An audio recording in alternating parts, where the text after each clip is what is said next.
Welcome to the GSL Code A. It is time to find out who will be advancing to Code S. These players have come so far, some of them falling from their round of 16 group, some of them falling in the round of 32 of Code S, working their way all the way here just to jump right back into Code S again. We'll see who's going to go on and who's going to have to fight through those up and down matches. Today we have two groups. We have the morning group, and of course later on at 6 p.m. Korean time we will have the second group of players. It's going to be a long day, and it's going to be a day full of exciting StarCraft 2 matches. Yeah, the matches that we're going to see today are going to be awesome. I mean, these are high caliber players. Like I said, a lot of the players that we're going to see today already made it all the way to the round of 16, but fell out 4th place in their group. They had to fall down to here, and they might just be able to jump right back in to that Code S area, get into those round of 32 groups. Yeah, we even have a champion today with us. Yeah. We've got MVP as our starting player here. That's going to be pretty exciting to watch. He's going up against the STC. And, you know, MVP, actually, a lot of people expected him to go a little bit further in Code S this season. He didn't, though, so he's got to get back in. And if he fails here, he's going to go to the up and down matches, where he likely will not fail. And the up and down matches with someone like MVP, it's just like more chances for him to get into Code S, really. Yeah, but the up and down matches are always a dangerous place to be. There's so much that can actually go wrong. You can be tied suddenly with a few players in your group, and then one bad map can decide everything. So this is definitely a really scary place to be. You don't want to be in the up and down matches. If you're in the 3rd round of Code A, you definitely want to go straight to Code S. Yeah. Well, we've got some other players coming up, as well as Squirtle will be in today's matches as well. So that's going to be exciting to see, because obviously Squirtle and MVP were the finalists. Here's the rest of the matches. Yep. I don't want to lead them off for you unless you can see them yourself as well. Here we have them, STC against MVP, the first set of the day. Gumiho against StarTail with the Terran versus Protoss. JYP is up against the StarTail player, up against Hack. And Hyun has to deal with Genius today. Yeah. We've seen a lot of great play from Hyun so far this season. Genius, the only teamless player that we will see in our earlier morning session today. Basically, we've got a sick lineup of matches. I couldn't have hoped for more, honestly. Five players coming from Code S here. And we'll find out who exactly is going to advance here. Hyun came from Code B, by the way, in case you did not know. Yeah, and he may go all the way into Code S. And our first match is going to be the STC against MVP. We mentioned this earlier. Check out these results for MVP. 67 wins and 30 losses. That's nearly 100 games played. That is a pretty good record to have. The STC only with about 30 games played, 56.7% win record, but that's decent as well. Yeah, exactly. It definitely is. MVP, though, definitely the favorite here. And as you said, his record in the GSL and GSL is actually stellar. This guy is so good. Our first map today is going to be in Toon Valley. This is going to be a map that's going to be decent for TVT, I would say. No race favorite over the other on this one. I would say Terran has a 100% win rate on this map in this matchup. That's just off the top of my head, though. Don't quote me on that. Here they are. The STC, man, he's looked a little bit stronger, I would say, since he joined Quantic. Did you realize that he screwed up the math again? What? Terran also has a 100%. No, it's 50.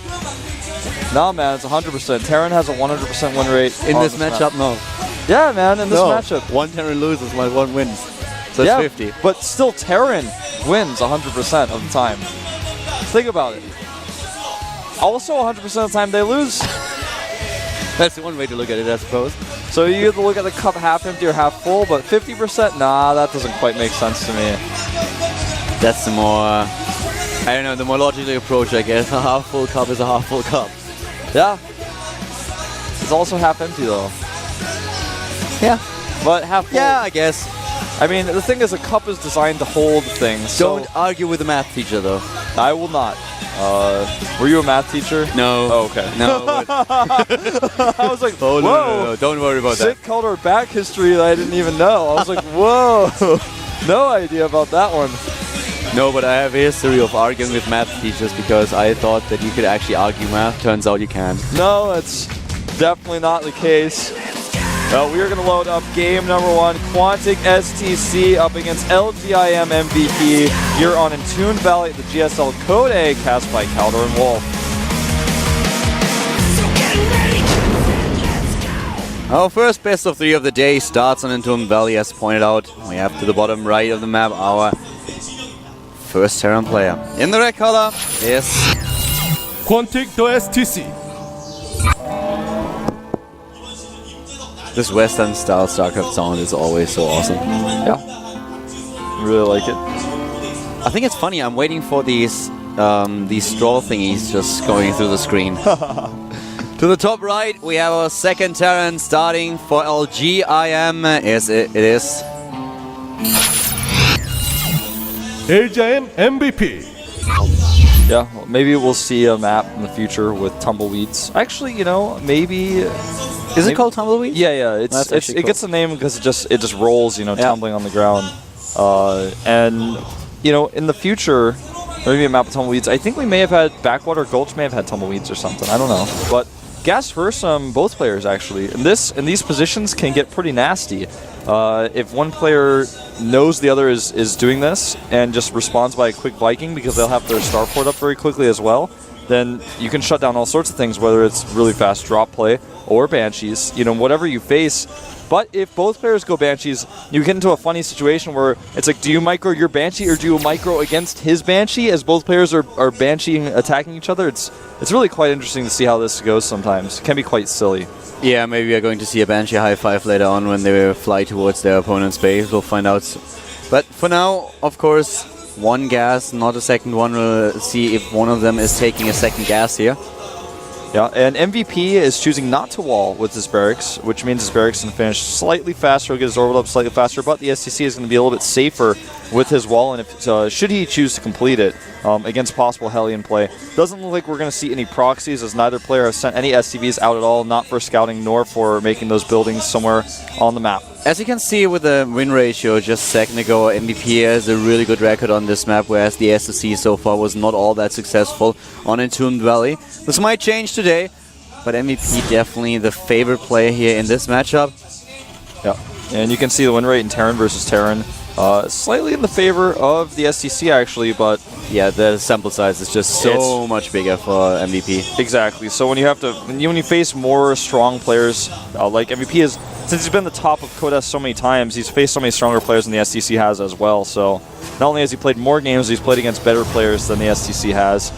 And we have a quick tech lab here going down. Will he make the starport on there? Yes, he will. And that is what everyone expected. We're going to see Banshee play out of the STC, or rather out of MVP, and the STC likely as well.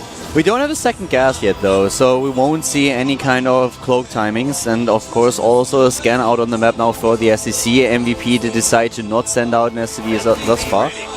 And here comes the scout just moving in.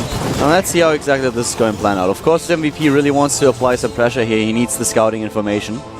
Yep, and with the vision that Legend is showing you guys just there, you can see that he did see the exact timing of this finishing up.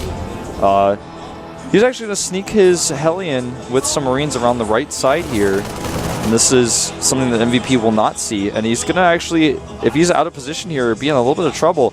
Notice that the STC had to move his starport way over to make it. I don't know if you guys saw it on screen, but he made his tech lab on his barracks, so he actually lost a ton of build time now. He did not even plan on going for the Viking here. He went, for the Banshee. He went straight for the Viking instead. Nice micro here, both players, and it is the STC who gets out ahead of this fight, having a quick poke into the main base. And as you mentioned, without the wall now, STC able to get into the main base and have a quick look at things, but he's going to lose one of his, yes, he's going to lose the Hellion. The Marine is blocking the way, and both of them are actually going to die. Yep. Does damage the SCV as well, but not too significant. He will not see the command center. And this has been a bit of a weird game for the STC. He does prepare for the Banshee, but as MVP knows that the Banshee is coming, he just doesn't send it. He continues to use it defensively, and I like this choice. MVP now starts, or rather the STC starts his command center on the low ground. MVP is in his main. And both players are in a good defensive position here. I would not say one is ahead of the other. But look at this, trying to use Viking superiority to pick off that Banshee. Unfortunately, has to retreat. The expansion is now building for the STC. Both of them are going straight for the expansion, but we have the Quantic player a little bit slower than his opponent. Therefore, his tank production is, though, a bit faster. He will have the siege tanks a bit earlier. And I like how he patrols here with the Viking. He will make sure that there's no Banshee headed his way. He's just ready. Yeah. There's no way he's going to let that get by him. And MVP knows that this is likely going to be the case. I love that he's just not sending the Banshee. Just going to use it defensively, and when he pushes, if he decides to, he's going to use that. Now, with the Reactor Hellions coming out from MVP, this is a little bit weird. It's really strange to see that he's actually continuing to produce 2 Hellions at a time with no siege tanks. It almost indicates he really wants to put some pressure on if his opponent doesn't have a bunker. But even if you have a lot of Hellions, with the fast tank count of the STC, he should be totally fighting against us. In fact, he's got a second tank halfway done right now. He should be able to defend against us no problem. At the same time, MVP is making sure that he has the higher Viking count. He's constantly producing Viking. He's always one Viking out of his opponent, and now even adding the Raven, so that he can use the point defense drone. And we've seen a few Terran versus Terran just in the past that were decided by one player having the air advantage and then taking a huge lead and just not enough anti-air for his opponent. So this might be what we're going to see here. One Viking already died for the STC, tried to poke in here with 2 Vikings and maybe snipe the Banshee. And now he knows exactly what's going on, that MVP has a lot of air units already. It's as if MVP wants to use the Banshee to deal with the siege tanks because he knows he's going Hellion heavy here. And with... Oh, he's got to be careful about these Marines, though. Oh, it's really unfortunate. The Marines and the Vikings, they are able to take down the anti-air units. And now MVP is a little bit in trouble. The last Viking died. It's a double kill here, as STC also loses one of his air units. But at the same time, now one Viking against the Banshee and the Raven. He's trying to pick it off, and he's able to do it. Yeah, he gets it, but the Hellion's doing a lot of damage here. He's got to retreat with that siege tank. And the Marines adding just enough extra DPS to stop this. And look at this, he will clean up the last of the tanks, but so much lost for MVP. And MVP back at home is making a 3rd command center right now. Combat shields on the way for the STC. And with this Raven composition that he started out with, it looked like he was going to go mech, and he hasn't made that decision 100% yet. I do see him adding, okay, now the 2nd and 3rd factories. So he is going to actually go for that mech composition. This is a great map for it. MVP has consistently gone mech on this map in the past. And we are going to see a clash of styles here as the STC, as mentioned, getting combat shields. Engineering bays will come up here soon, and he's already got reactor medevacs coming through. The expansion is not really important for MVP. He needs the additional gas, and STC is countering with the 3rd on his own, but he is way too late in comparison to his opponent. MVP will have a head start in regard to the economy. So he's already going for the double factory that Wolf pointed out. He's constantly increasing his Viking count. He wants to have air dominance here. With the Viking and also, of course, the Raven with the point defense drone, he will have a pretty good shot at taking the air superiority and then just making good use of the siege tanks. And can also just try to add additional starports later on and go for an air switch. We've seen this out of Gumiho in the matchup. Maybe MVP is doing a similar style in the late game. Yep. And oh, we get that hell. Oh, look at this nice distraction here, but it's not going to pay off the way MVP wants it to. You guys aren't getting a shot of it, but he's actually in the mineral line right now. At the natural exactly of his opponent. The Hellions are in there, and he does a bit of damage. He had 4 Hellions in total. He lost 3. One of them is still alive, being chased down now. And oh, actually, he doesn't kill him. No, the Hellion is still in the mineral line. Now he realizes that he must have forgotten about it and takes it down. Yeah. Well, you guys didn't see it on screen, I don't think, but there was not too much. Yeah, just about 3 workers killed. He killed 1 in total. Yeah, and 1 with that engagement. We were early on 2 workers lost against 2 workers lost, and now an additional 1 killed in the mineral line. But the 4 is the 4 Hellions that MVP lost, of course, a little bit annoying to the Terran player from GIM. Yep, and he's damaged a few of those SVs. Probably not going to be significant. The SEC's stim is finished here. He already has combat shields and +1. I say it's finished, but it's not quite. It's going to finish in just moments. Now, the air control right now goes to MVP. He's got still his 3 Vikings from before. He rebuilt those. He's got the Raven as well. And the STC is going to struggle to approach him. Even though he's got a lot of Marines, if MVP is sieged up in a defensive position, which he has no reason not to be right now, as he's taking the 3rd and getting that gas up, there's not a lot that the STC can do to break him here. He's going to want to use the fact that his army is a little bit more mobile, take additional expansions on the map. He's holding the watchtower right now. He's taking all the little advantages that he can against MVP at this point. The LGIM player with missile turrets in position to make sure that draw play is not going to be an issue for him later on. He's just completing additional ones where he builds his armory. And now also adding more and more production. He needs those factories in order to get rid of minerals and gas.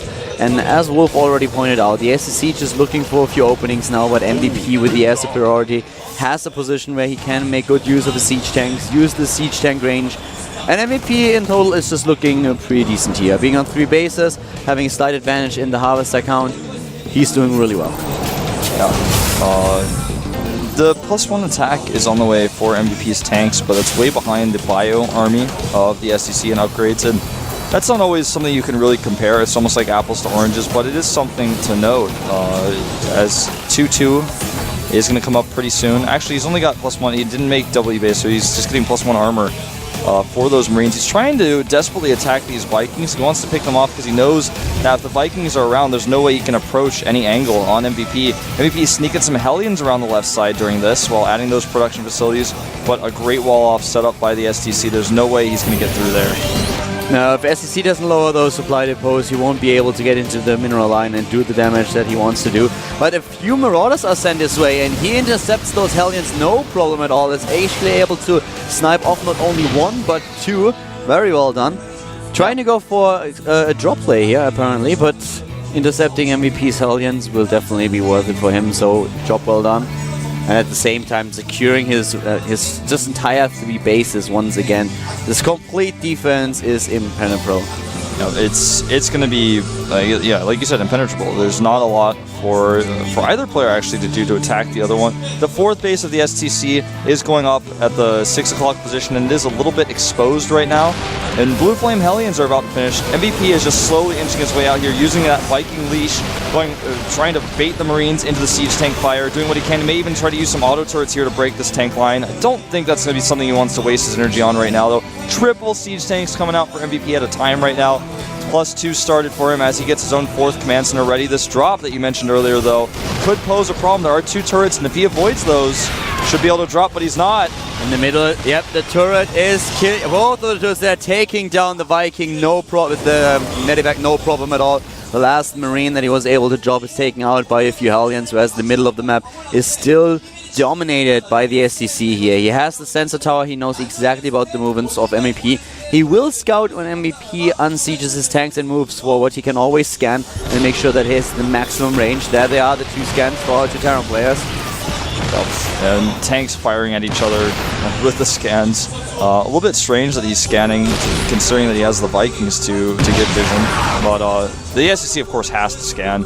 MVP checks what's behind those siege tanks. I guess that's something that he could check for with that scan. He knows there's an offensive turret there, so the SEC is going to see every single movement that the MVP makes. He's going through, and Blue Flame Hellions leading the charge here. Point defense drone really going to help out against these Marauders, and the SCVs will break this tank line. The bio units are swimming in right now. The SCVs killing the last few tanks, but there's still Marauders left, and they do a lot of damage to the Hellions. MVP realizing that as sooner or later he has to attack into this position, and he does it, trying to move out right now. We have 5 bases for the STC. MVP on the move here. Army supply, he's currently at 77. The STC that is against 107 MVP with a great army here. And here we go, Medevac's going down immediately to the Vikings, and he's fighting in tank mode. He just has enough to do so. Hellions leading the charge again, tanking some of that fire, but I think the SEC has too much this time. He's got really good upgrades on this bio. No, not quite enough to break through with the Vikings landing here, and he is not hesitating. The tanks unsieged on the ledge, but he doesn't have enough to break through. Not yet. This army is not fast enough. Those tanks in tank mode, of course, with a lot of damage against the army units, especially the Marauders. And now we have 136 supply for both of them. Whereas MVP is trying to take a 4th base. Has to be very careful here, though. The +3 attack upgrade is halfway done for the STC. Also the 2nd armor upgrade. In terms of resources lost, both nearly even. STC with a few more losses, using the SCVs to lead the charge to break through here. And here we go, Hellions coming through from the right side. There's too many tanks there, and he's starting to lose some Vikings to Marines. He's got to be a little bit more careful with how he's using these. Here we go. Hellions going on the left side, and he's starting to break through those depots. If he gets in there, he can actually go straight for the worker line, but instead, he goes to the exposed 4th. There's no planetary there, and he is just tearing through those workers right now with the Hellions. At the 4th, the Hellions doing a lot of damage. The workers are nearly gone. And he's just reducing this harvester count within seconds. There's a nice drop, a defensive drop, trying to just force MVP back and get on hold of his expansion again. He needs those mules, he needs the mineral lines, but MVP, he is going to apply more and more pressure. Yeah, with that superior vision, he's taken out siege tanks of his opponent. He's taken out the last of the medevacs here as well. And just look at this. I mean, yeah, he can repair this tank all he wants to, but it's going to fall. MVP now has control of this entire area. He has been a kind god so far, not going for those workers. Now he's doing it. The workers actually decide to attack him. And the last charge for the STC coming around the right side. The STC dropped down to 80 supply already. He's up against MVP on 126. The Terran player for LGIM has the 4th base up and ready now. And he is in basically an unlosable position. GG. MVP takes game number 1 against the STC. Leads in this best of 3. Yeah. He looks a little bit bored about it, to be perfectly honest. STC with his super white QSEN DT35. That hurts my eyes to look at, man. That's why he's wearing those glasses. They're actually sunglasses as well. Yeah, he's got UV protection from that thing. He polished them. The keyboard. Yeah. I can tell you what, my keyboard right now does not look like that. No, the keyboard here that we have does not look like that. Yeah, it doesn't look like that at all, man. I don't know how it got this dirty. Like, Artosis and I are the only people who really use this keyboard a lot, and Artosis and I are dirty people. It must have just been given to us dirty, but I don't remember what it looked like when I first came here, to be honest. It may even be a different keyboard, I'm not even sure. I don't want to do what you did with the keyboard, to be honest with you. My keyboards at home have never been this dirty, man, I swear. It wasn't me. I don't know what happened to this thing. You could clean it, you know? We could, actually. No, you. Well, not me even, man. Somebody else. Or the dishwasher. The dishwasher could clean it.